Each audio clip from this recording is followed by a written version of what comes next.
시작. 그러나 너는 배우고 확신한 일에 거하라. 너는 내가 누구에게서 배운 것을 알며 또 어려서부터 성경을 아느니 성경은 의미 너로 하여금 그리스도 예수 안에 있는 믿음으로 말미암아 구원에 이르는 지혜가 있게 하느니라. 아멘. 목감기가 왔는데 굉장히 오래가네요. 목이 쉽게 풀리지가 않는데 여러분 좀 불편하시더라도 이해하시고 설교를 들어주시면 감사하겠습니다. 오늘 아시아분들이 가장 쉽고 그리고 가장 어렵기도 한 그 문제를 한번 다뤄보자 합니다. 우리가 물론 예배드리고 예수 믿으면서 가장 기본적인 그 요소지만 쉽게 간구하고 넘어갈 수 있는 이 5가지 우리가 믿는 5가지 확신에 대해서 한번 생각해 보면서 저와 여러분이 다시 한번 지금 진리가 혼동되어진 이 시대에 하나님께서 우리에게 베푸신 귀한 은혜들을 다시 한번 경험하고 그리고 확신하는 시간이 되어지기를 바랍니다. 예전에 제가 언제 미술관을 한번 가본 적이 있었어요. 어떤 분이 해가지고 가자 그래서 갔는데 저는 작품을 잘 모르겠어요.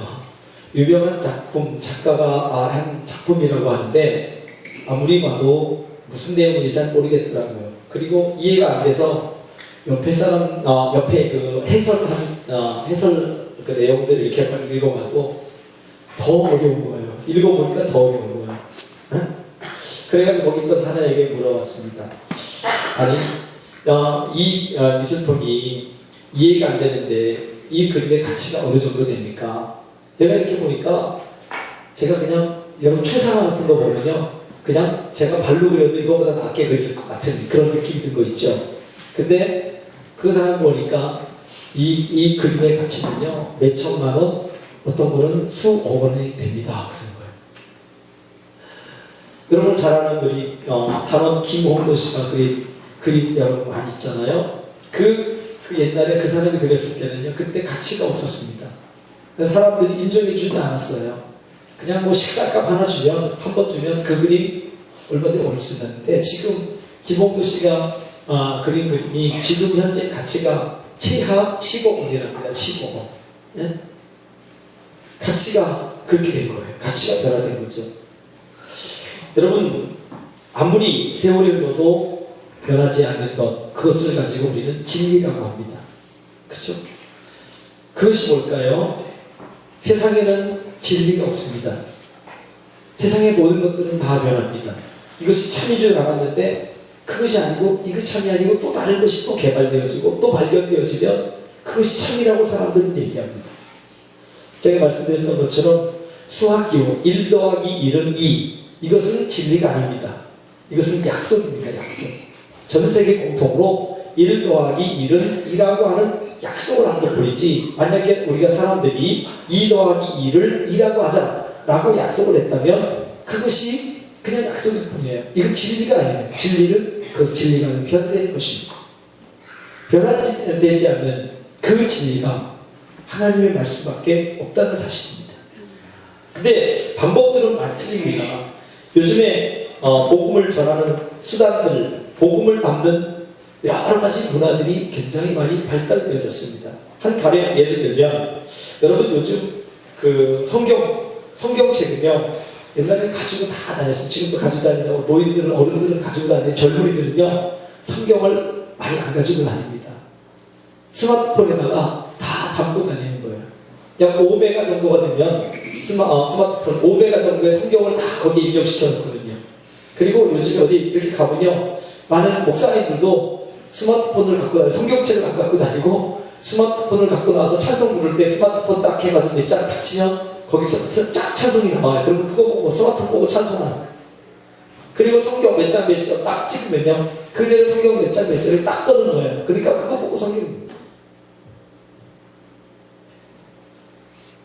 그래서 옛날에 성경을 구하려고 하면 얼마나 귀했습니까? 근데 요즘은 그렇지 않은 거예요. 다 얼마든지 성경을 읽고. 제가 갖고 있는 스마트폰에도요 성경이 여러 종류의 성경이 많아요. 네? 한글 성경도 있죠. 중국어도 있죠. 히브리어 성경 있죠. 헬라어 성경 있죠. NIV, 킹 제임스 버전 이런 성경들이 굉장히 많이 지금 스마트폰에 내장되어 있는 거예요. 이처럼 복음을 담는 그릇들은 많이 변합니다. 사람도 변하고 문화도 변하고 전달 방법도 변합니다. 그런데 복음 자체, 진리는 변하지 않는다는 사실을 기억하십시오.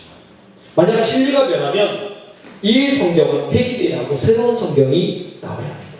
근데 2000년이 지난 이 시대까지 성경은 우리 가운데 진리로 남아 있습니다. 그런데 요즘 같은 모든 것이 흔들리는 시대에 필요한 것이 있습니다. 그것이 뭐냐시면요, 그것은 세상 것에 흔들리지 않는 우리의 마음, 그리고 유혹에 흔들리지 않는 신앙이 필요한 시대입니다. 얼마나 많은 세상의 엉뚱한 것들이 우리의 진리를 흔들고 있는지 몰라요. 우리의 마음을 수없이 많이 흔들고 있습니다. 그리고 유혹하는 것들이 너무 많아서 우리의 신앙 자체를 흔들리게 만드는 것들이 너무 많은 거예요.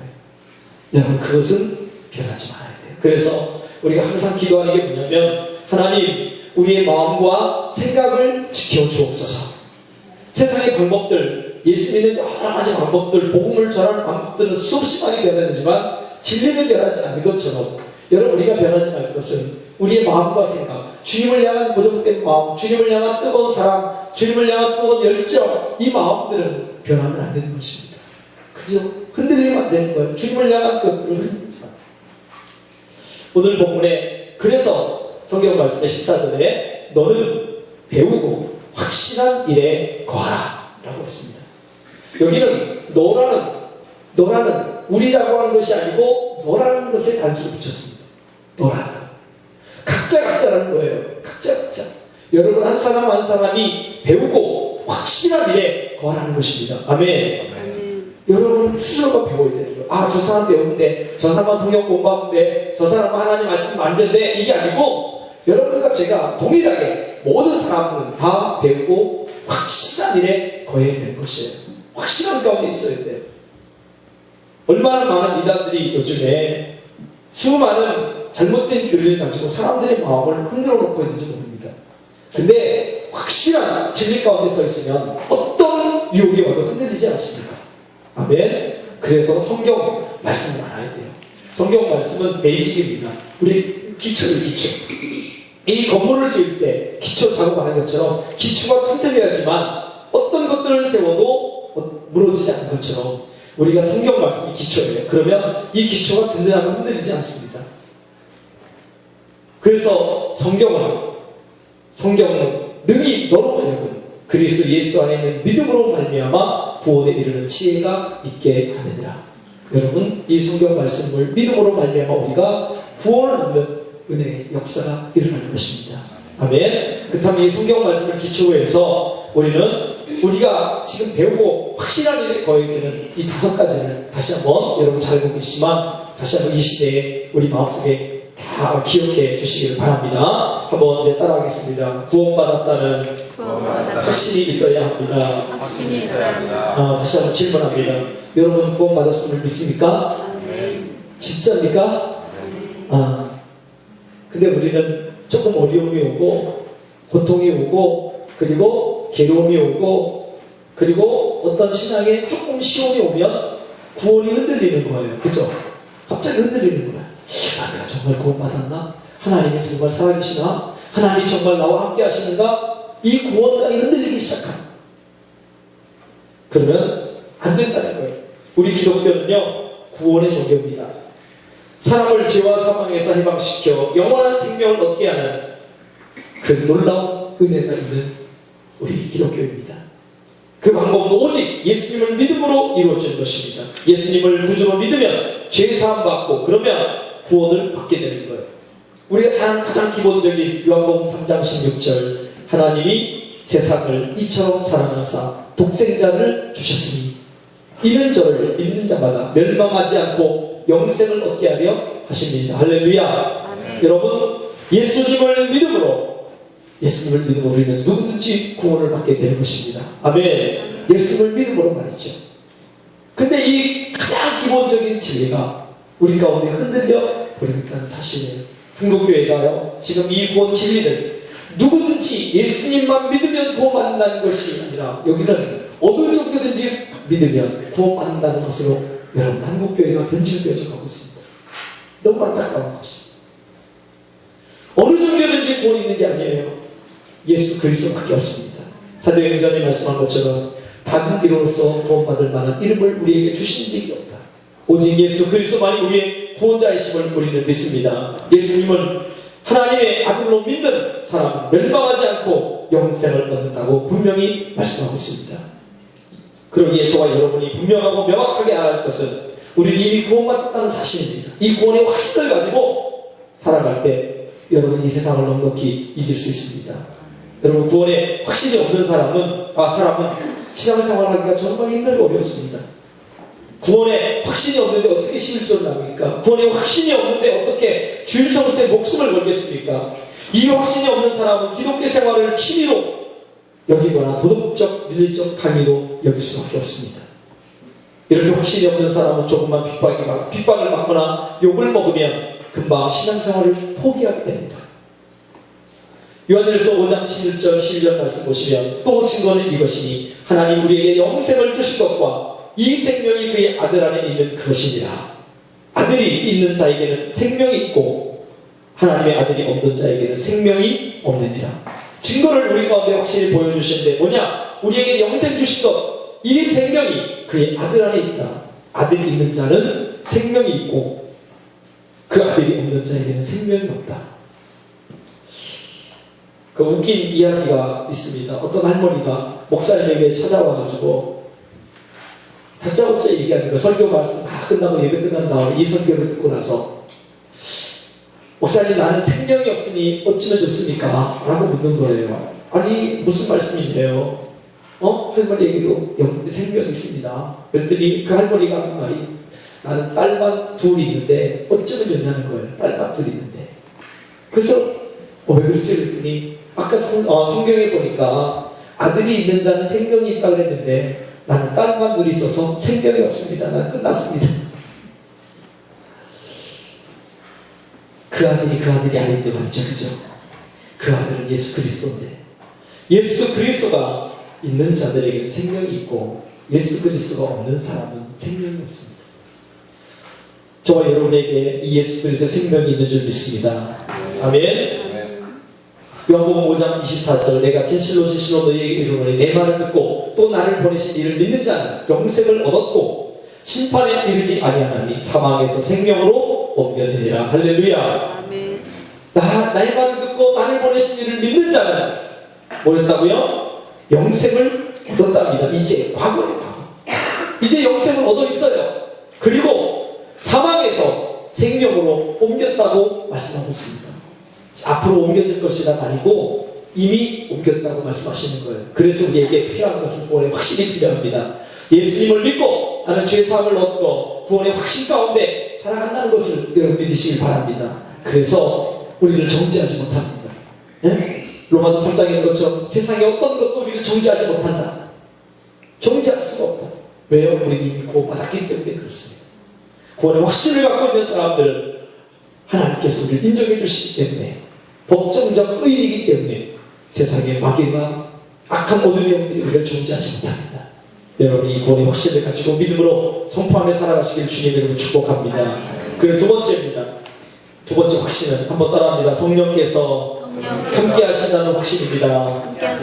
아멘. 예수님을 구주로 믿는 사람은 성령으로 거듭난다고 말합니다. 성령으로 말미암지 않고는 누구든지 예수님을 주라 고백할 수 없다고 말씀하고 있습니다.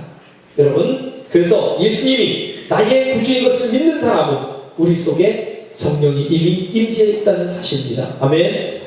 예수님을 주로 고백할 수 있도록 하시는 분은 성령 하나님이십니다. 아멘. 세상의 사람들 가보세요. 믿지 않는 사람들이 가가지고 예수님을 아버지라고 한번 얘기해보세요. 예수님을 나의 주님이라고 고백해보세요 라고 하면 그 사람들이 뭐라 그래요? 이 사람 미쳤네. 에? 나의 아버지는 그 아버지가 아닌데 에? 어떻게 그 사람이 나의 주가 돼? 라고 하면서 세상 사람은 말할 것입니다. 그런데 우리는 예수님을 나의 주님이라고 고백합니다. 그것은 성령께서 우리 가운데 임재해 주셨다는 증거입니다. 증거. 이 고백이 자연스럽게 나오는 것은, 부담 없이 자연스럽게 나의 주님이라고 고백할 수 있는 것은 성령님이 내 안에 계시기 때문에 그렇습니다. 아멘. 여러분 한번 생각해 보세요. 여러분이 예수님 나의 주님으로 고백하는 것이 너무 힘들고 어렵다. 그러면 여러분이 그걸 한번 다시 한번 생각해 봐야 돼요. 우리 모든 성도들은 예수님을 나의 주님으로 분명히 고백하는 줄 믿습니다. 아멘. 아멘. 여러분 확실합니다. 한번 따라합시다. 예수님은 나의 주님이십니다. 나의 주님. 아멘. 아멘. 거부감이 없죠? 거부감이 좀 있는 사람은 조금 더 신앙을 한번 다시 생각해 보시면 돼요. 더 깊게 주님을 만날 수 있도록 기도해 주시고 믿음을 넣어주시도록 하나님께 기도해요. 그리고 성령님이 내 속에 거하시면 나는 이제 성령님을 담고 있는 그릇입니다. 그리고 그래서 고린도전서에 우리를 향해서 너희는 하나님의 성전인 것을 알지 못하느냐라고 말씀했습니다. 성전을 담고 있는, 성령을 담고 있는 그릇이라는 거예요. 그릇. 맞죠? 그래서 우리의 몸을 깨끗이 유지해야 된다는 것입니다. 우리의 영혼을 깨끗하게, 우리의 육체를 깨끗하게 유지하고 있어야 되는 거예요. 더럽게 하면 안 되는 거죠. 그죠? 어떤 집에 초대를 받아봤는데 그 집이 청소가 안 돼 있어요. 완전히 쓰레기장이에요, 쓰레기장. 그러면 초대받은 사람이 가면 기분 좋겠어요, 나쁘겠어요? 나쁘죠? 야, 뭐야? 손님 초대해놓고 이게 뭐야? 지저분하게? 청소도 안 해놓고 이게 뭐야? 라고 얘기하겠죠? 마찬가지예요. 우리가 예수님을 믿는다고 하면서 성령님 오시옵소서라고 얘기하는데 성령님이 오셔서 우리 마음속에 들어와 딱 보니까 수많은 죄악들, 거짓, 위선들, 그리고 교만들, 죄악투성이에요. 그러면 성령님 기뻐하십니까? 아니에요. 하나님의 성령이 우리 가운데 오셔서 우리를 다스리려고 우리 가운데 오시는데 우리가 지적을 하고 돌아오고 취하면 주님은 어떻게 해요? 기뻐하시는 거예요. 그래서 주님 우리에게 분명히 말씀합니다. 너희들 내가 거룩하니 너희도 거룩해라. 그리고 우리에게 말씀합니다. 내가 성결하니 너희도 성결하라고 말씀합니다. 우리에게 깨끗한 마음, 깨끗한 육체를 가지고 하나님을 섬기라고 말씀하고 계시는 거예요. 사랑하는 여러분, 우리는 성령이 함께 계십니다. 아멘. 성령님이 내 안에 계십니다. 너희 몸은 너희가 하나님께로부터 받은 바 너희 가운데 계신 성령의 전인 줄을 알지 못하느냐. 너희는 너희 자신의 것이 아니니라. 여러분, 우리가 내 몸이니까 내 마음대로 하는 것이 아니에요. 내 마음은 내 것을 자살하거나 그리고 내 몸을 자해하거나 이런 것들은 하나님께서 원하시는 것이 아닙니다. 그죠? 내 몸은 내 것이 아니라는 거예요. 하나님의 전이라는 거죠. 그래서 여러분, 저와 여러분, 우리 자신이 성령의 전인 것을 알고 여러분 소중하게 여기는 저와 여러분 되어지기를 바랍니다. 아멘. 그래서 우리는 구분된 삶을 살아야 합니다. 성령님이 오셔서 지난주에 우리 성령님에 대해서 계속 배우고 있잖아요. 주일 오후에 성령님이 우리 가운데 오셔서 대주하셔서 우리에게 말씀하시는 거예요. 생각나게 하시는 거예요. 은사를 우리 가운데 주시고 그리고 우리에게 행할 모든 것들을 가르쳐 주시는 거예요. 그리고 우리가 힘들고 어려울 때 우리 안에 계신 주님이 우리를 도와주시는 것입니다. 그래서 보혜사잖아요. 그죠? 보혜사는 돕는 자, 함께 하시는 자, 나와 함께 하시고 도우시고 역사하시는 그분이 성령 하나님이십니다. 그분이 내게 함께 하셔서 내게 내주하고 계시고 나와 함께 하시고 나의 고통과 슬픔과 아픔들을 함께 짊어지시고 함께 가신다는 사실을 기억하시고 여러분 성령님과 함께 이 어려운 시대를 믿음으로 이겨나가게 되기를 주님의 이름으로 축복합니다. 그리고 세 번째는요, 한번 따라하겠습니다. 우리의 기도가 반드시 응답된다는 확신. 아멘. 우리 기도가 반드시 응답된다는 확신을 가지고 있어야 돼요. 아멘.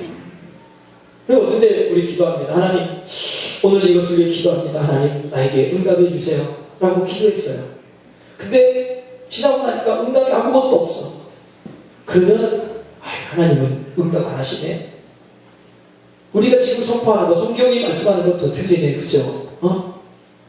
우리가 기도하면 하나님 반드시 응답해 주신다고 했는데 왜 주님 응답 안 하십니까?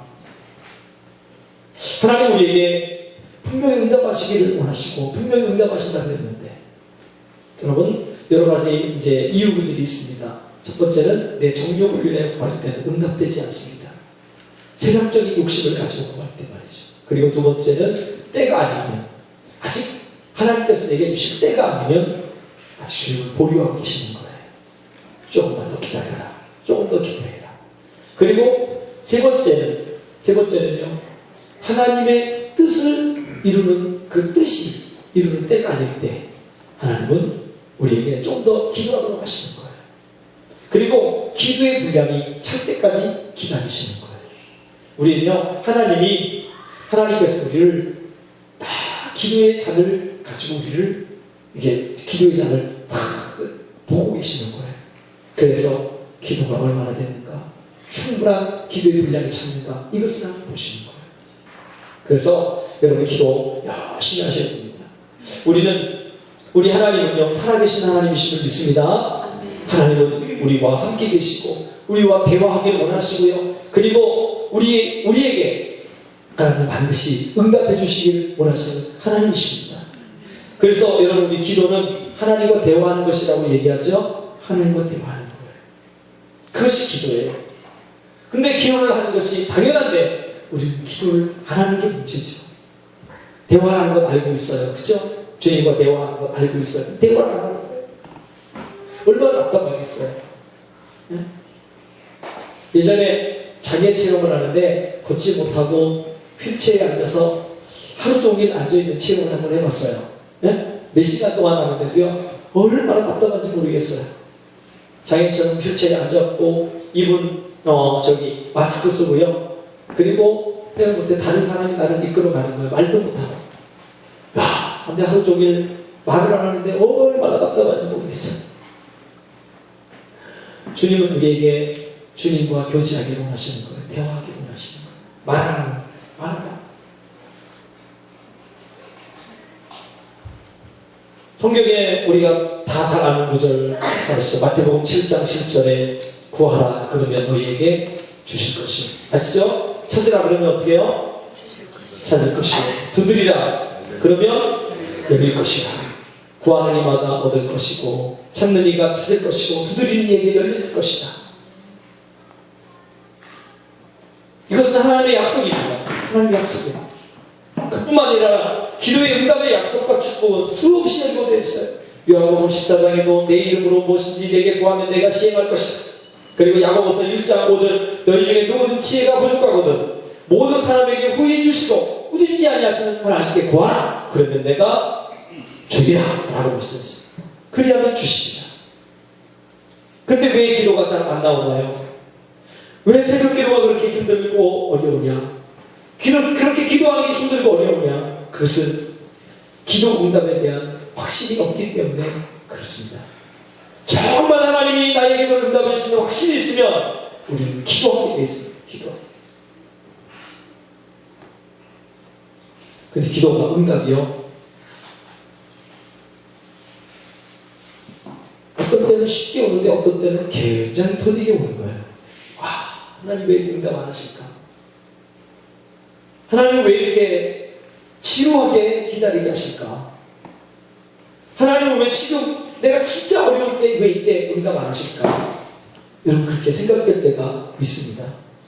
근데요, 주님은 반드시 응답하시는 분이셔요. 아멘. 반드시 응답하십니다. 여러분이 한번 응답받기 시작하면요, 재미있어요. 재미가 너무 좋은 거예요. 재미가 너무 좋아요. 제가 지난 주간에 그냥 우리 교회 얘기 좀 잠깐 좀 할게요. 이제 제 동생 남편이 이제 의정부에 있는 교회에 이제 새로 부임하게 됐는데 너무 교회가 상황이 어렵게 돼서 이제 조그맣게 큰 곳에서 정리하고 조그만 곳에서 이제 새롭게 개척하는 마음으로 가지고 이제 리모델링 다시 하고 이렇게 좀 하고 있습니다. 근데 제가 4일 동안 거기 가서 일을 4일 더했죠. 4, 5일 정도를 일을 같이 했습니다. 돈을 이제 견적을 냈는데 리모델링 견적을 냈는데 4천만 원을 나와서 4천만 원.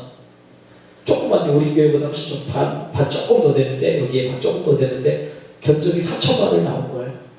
그 조그만 교회에서 어렵잖아요. 그래서 그러면 내가 도와줄 수 있는 부분 도와줄 테니까 우리 그냥 물건만 사다가 우리 가자. 그래가지고 일을 시작했습니다. 일을 시작해가지고 4일 동안 지난주부터 해서 4일, 5일 정도 이제 일을 했죠. 일을 해가지고 저 뒤에 유아실, 주방, 그 다음에 사무실 이렇게 해가지고 좀 나눠가지고 이제 작업을 다 이제 마무리를 졌습니다.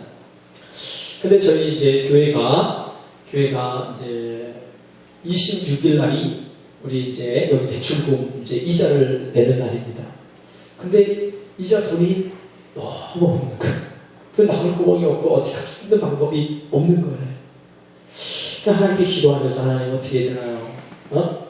라고 기도하는데 우리 동생이 이제 저기 그동안 수고했다고 해가지고 거기서 이제 인건비 줬나 봐요.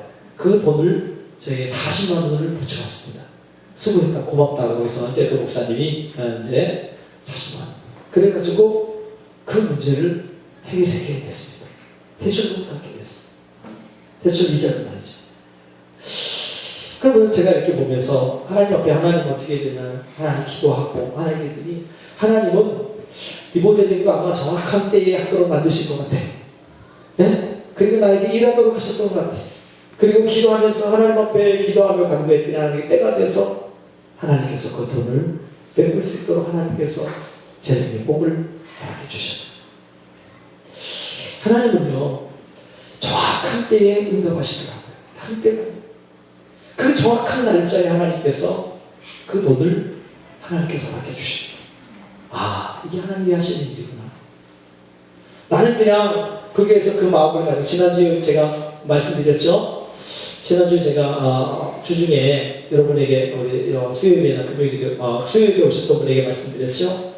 그 리모델링 하라는 것은요 하나님이 저에게 말씀하시는 것이었어요. 저는 하기 싫거든요. 제가 그 일 한 다음에 이틀 동안 끙끙 앓았습니다. 너무너무 힘들었어요. 하나님이 그걸 통해서 저에게 말씀하시는 뭐냐면 내가 나를 사랑하느냐? 내가 나를 사랑하느냐? 그리고 내가 하나님이 나를 사랑한다면 네 동생 남편이 내 동생의 남편이 하는 그 교회가 아니고 하나님의 나라를 위해서 내가 수고하기 원하느냐? 라고 하나님이 저에게 물으신 것이었어요. 그래서 하나님 다른 건 하지 않고 하나님의 말씀에 순종하면서 내가 일하겠습니다. 우리 아내도 왜 당신이 그냥 거기서 알아서 하도록 놔두지? 근데 하나님이 나에게 주신 음성이기 때문에 갈 수밖에 없었습니다. 아침 애들을 통학시켜주고 아침 일찍이 거기 성도도 나오지 않고 그 목사님도 나오지 않았는데 가서는 아침부터 저녁까지 6시까지 일했습니다. 하나님 이 일을 축복해 주시고 하나님의 나라를 세우게 해주십시오. 하나님께 그렇게 했더니 하나님께서 그렇게 우리 교회를 축복해 주시고 우리 교회를 채워주시더라고요. 사랑하는 여러분, 기도가 응답되어지면 너무 기분이 좋은 거예요. 하나님은 역사하시는 거예요. 하나님 너무너무 우리에게 필요한 것들을 채우시기를 원하시는 그런 분이십니다. 사랑하는 여러분, 기도 응답의 확신을 가지고 살아가게 되길 바랍니다. 하나님은 정확한 때에 하나님께서 역사하시고 은혜 베푸시고 축복해 주시는 하나님이십니다. 그 하나님이 저와 여러분의 하나님이십니다. 여러분 무엇을 위해서 기도하고 계십니까? 하나님은 우리에게 반드시 응답하십니다. 하나님 우리가 신음하며 기도하는 소리를 들으시고 그리고 우리가 동성으로 기도하는 그 소리도 들어주시고 그리고 심지어 묵상하며 기도하는 그 소리도 하나님 다 듣고 계시다는 사실입니다. 그래서 바라기는 하나님은 내 기도를 다 듣고 계시고 반드시 응답해 주심을 확신하는 저와 여러분 되어지기를 주님의 이름으로 축복합니다. 그 네 번째는요, 하나님의 인도하심에 확신이 있어야 합니다. 우리는 미래를 내다볼 수 있는 능력이 없습니다. 그래서 한치 앞에 어떤 일이 벌어질지 모르고 사는 것이 우리 인간 아닙니까? 그래서 우리는 하나님께 기도하는 것입니다. 주께서 내게 인도하시네. 주께서 내게 인도하시네. 이제 나의 모든 삶 하루하루를 주님께 맡기면서 내 인생의 길을 걸어갈 것입니다. 하나님은 전능하신 하나님이십니다. 그분은 영이십니다. 그러기에 우리 앞날을 알고 계십니다. 그러기에 하나님께서 우리를 사랑하시고 우리의 삶을 선한 길로 인도하시는 그런 분이십니다. 그분이 우리의 삶을 인도하시고 바라보고 계시고 격려하시고 인도하시는 분이십니다. 그래서 잠언 3장 5절부터 6절 말씀에 이렇게 말합니다. 너의 마음을 다하여 여호와를 신뢰하고 내 영체를 의지하지 말아라. 너는 범사의 그를 인정하라. 그리하면 내 길을 지도하시리라. 아멘. 하나님 인정하십시오. 하나님께서 나를 인도하신다는 것을 인정하십시오. 나의 모든 범사를 주께 맡기십시오. 그러면 하나님께서 우리의 길을 지도해 가십니다. 이렇게 가면 된다. 이렇게 해라. 이렇게 내가 너를 도와주겠다. 라고 말씀하시는 것입니다. 우리는 우리의 인생길을 한 번도 가본 적이 없습니다. 그러나 우리 하나님은 전지전능하신 하나님, 그러기에 우리 속에 계신 하나님께 우리의 인생의 항해의 길을 맡겨야 합니다. 그럴 때 그분 우리의 주인 되셔서 안전한 복으로 우리를 인도해 주시는 것입니다. 잠언 16장 9절에 사람이 마음으로 자기의 길을 계획할지라도 그의 걸음을 인도하시는 이는 여호와이시니라. 우리가 아무리 계획을 세워도 안 되더라고요. 하나님 우리의 길을 인도해 가시는 것입니다. 저는 목회를 하면서 순간순간마다 이것을 느끼며 살아갑니다. 하나님의 인도가 없이는 살 수가 없구나. 우연처럼 보이지만 결코 그것이 우연이 아니었다는 것입니다. 하나님이 이렇게 계획하시고 인도하시고 우리의 걸음을 인도해 주셨다는 사실입니다. 우리가 잘 아는 다윗의 고백을 우리는 같이 암송하지요. 여호와는 나의 목자시니 내가 부족함이 없으리로다. 그가 나를 푸른 풀밭에 누이시며 쉴만한 물가로 인도하시는도다. 내 영혼을 소생시키시고 자기 이름을 위하여 의의 길로 인도하시는도다. 목자 되시는 그 주님이 우리가 쉴만한 풀밭이오신가, 우리가 먹을 물이 어디 있는가, 그것을 주님께서 알고 계시고 우리를 당신의 의의 길로 인도하시는 주님이십니다. 사랑하는 주님, 난 그 주님께 여러분 우리의 삶을 맡기십시오. 우리의 사업을 맡기시고 우리의 가정, 우리의 자녀들, 우리의 모든 직장, 모든 한 일마다 주님께 맡기십시오. 내가 일하면 안 됩니다. 힘을 빼시고 주님께 맡기시는 거예요. 주님 해주십시오. 해주십시오. 우리 어렸을 때 그 얘기하잖아요. 우리 이제 어렸을 때 이제 연필 가지고 쓰려고 할 때 기억 쓸 때 기억 이렇게 안 써지잖아요. 그죠? 그 삐뚤삐뚤 막 이렇게 되고 기억이 잘 안 그려져요. 그래서 부모님이 내 손을 잡고 뒤에서 손 잡고 기억 이렇게 쓰자. 야, 너는 힘 빼. 내가 갈 테니까 이렇게 하는 거야. 기억 이렇게 쓰면 돼. 그죠? 근데 이 애가 지가 하려고 막 삐뚤삐뚤하게 더 나가는 거예요. 마찬가지예요. 우리의 인생길을 내 힘으로 막 바둥바둥 살려고 그러면 너무 힘들어요. 근데 주님이 내게 맡겨라. 너 힘을 빼고 내가 맡겨. 내가 쓰는 대로, 내가 인도하는 대로 너의 길을 맡겨라. 그러면 내가 너를 책임져 줄게. 라고 주님 말씀하시는 거죠. 사랑하는 여러분, 우리 모든 삶을 주님께 맡기십시오. 그래서 저는 힘들고 어렵고 어떤 내 생각이 날 때마다 저는 가끔 강단에 엎드려 여기서 그냥 대자로 눕습니다. 그리고 힘을 다 뺍니다. 저의 뇌 속에서 주님께서 나를 인도해 주십시오. 힘을 다 빼고 성령이 나를 어루만져 주십시오. 나는 힘이 없습니다. 마치 문어와 같이 뼈가 없는 문어와 같이 내 힘으로 일어설 수가 없습니다. 주님의 내 속에서 성령이 나를 일으켜 세워주시고 나에게 힘을 주십시오. 그래서 내가 어떻게 해야 될지를 가르쳐 주십시오. 사랑하는 여러분, 하나님이 우리를 인도하신다는 이 확신을 가지고 살아가게 되기를 주님의 이름으로 축복합니다. 마지막 하나님도 천국과 지옥에 대한 확신을 가지고 살아갑시다. 어떤 미국의 록벨이라는 목사님이 최근에 쓴 그 책이 하나 있는데 사랑은 이긴다라고 하는 책이 있습니다. 그 책에는 지옥이 없다라고 주장하고 있습니다. 지옥은 없고 인간은 죽어서 모두 천국 간다고 주장하고 있더라고요. 근데 그의 주장은 하나님은 사랑의 창조주로서 예수님을 믿지 않는다는 이유로 손수 만든 피조물인 인간들을 지옥으로 보낼 리가 없다라고 거기에 써있더라고요. 근데 그것이 옳은 겁니까? 아니에요. 그렇지 않습니다. 지옥은 성경에서 분명히 있다고 말씀했습니다. 만약 이 록벨 목사님 주장처럼 세상 모든 사람이 천국 간다면 이 세상은 아주 불공평한 세상이 되고 맙니다. 모든 사람이 아무리 큰 죄를 짓고 막 살인죄를 하고 강도짓 하고 막 엄청난 사람을 많이 죽여도 그 사람들이 다 천국 간다면 여러분 이 세상은 너무 불공평하잖아요. 그치? 우리 이렇게 어디 여행도 안 가죠. 이 봄날에 너무 좋지 않은 날씨도 좋고 막 산과 들로 강으로 놀러 가고 싶은 이곳에 여기 와서 하나님을 예배하며 경배하는데, 근데 여러분 그 모든 사람들이 다 천국에 갈 수 있다면 이 세상은 너무 불공평하잖아요. 우리 예수 믿을 필요도 없잖아요. 그죠? 다 천국 가면 여러분 절대 그렇지 않습니다. 천국과 지옥은 있습니다. 모든 설교가 다 중요하지만 정말 중요한 것은 종말론적인 설교가 필요한 시대입니다. 그래서 여러분 우리는 두 가지 종말론을 준비해야 됩니다. 첫 번째는 우리 인생의 종말, 두 번째는 우주적인 종말을 준비하면서 살아가는 겁니다. 인생의 종말은 언제 죽을지 몰라요. 그래서 성경 히브리서 말씀에 한 번 죽는 것은 사람에게 정하신 것이요 그 후에는 심판이 있으리라.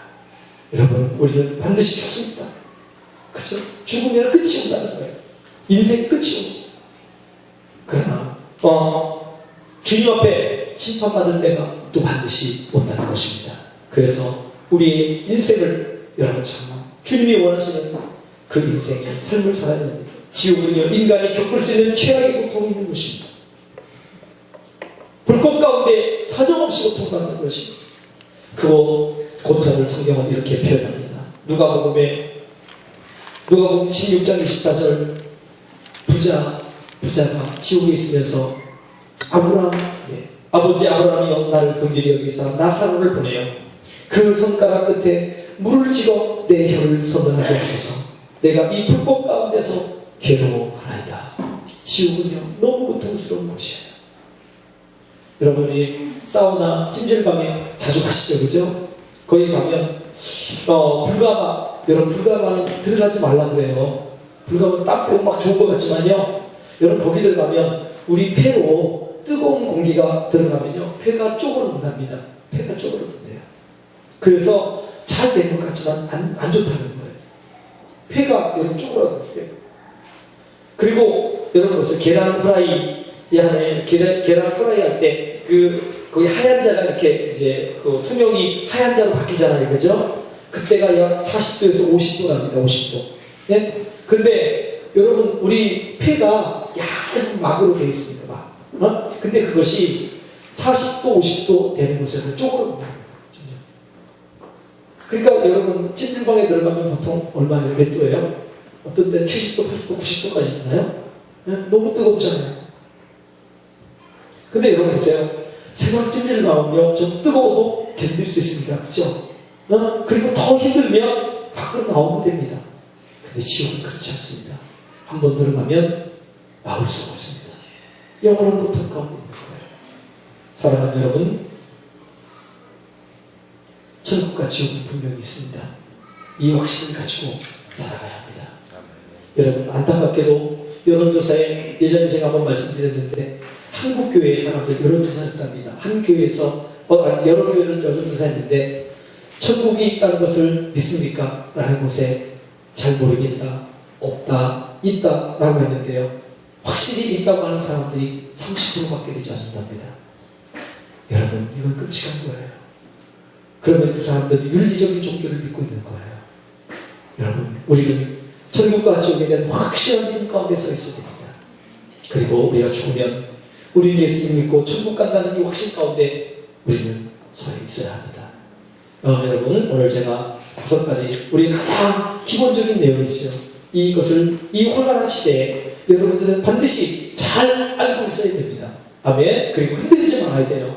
구원의 확신. 첫 번째 다시 한번 따라합시다. 구원의 확신, 성령 임재, 기도응답의 확신, 하나님의 인도하심의 확신, 내세의 확신. 네, 5가지. 맞죠? 5가지. 꼭 기억하세요. 다시 한번 우리 확신을 가지고 살아가길 원하면서 5가지를 한번 다시 우리 마음에 새깁시다. 첫 번째 뭐라 그랬죠? 구원의 확신. 두 번째 성령 임재 확신. 세 번째 기도 응답 확신. 네 번째 하나님의 인도의 확신. 5번째 내세의 확신. 천국과 지옥의 확신. 여러분 꼭 기억하시고 어떤 일이 있어도 성경의 기초 위에 이 5기둥을 꼭 기억하십시오. 아멘. 그래서 흔들리지 말고 끝까지 믿음 생활을 잘해서 우리 하나님 앞에 기쁨으로 서는 저와 여러분 우리 모든 성도들 되어지길 주님의 이름으로 축복합니다. 우리 결단하며 우리 다시 한번 우리 기도하겠습니다.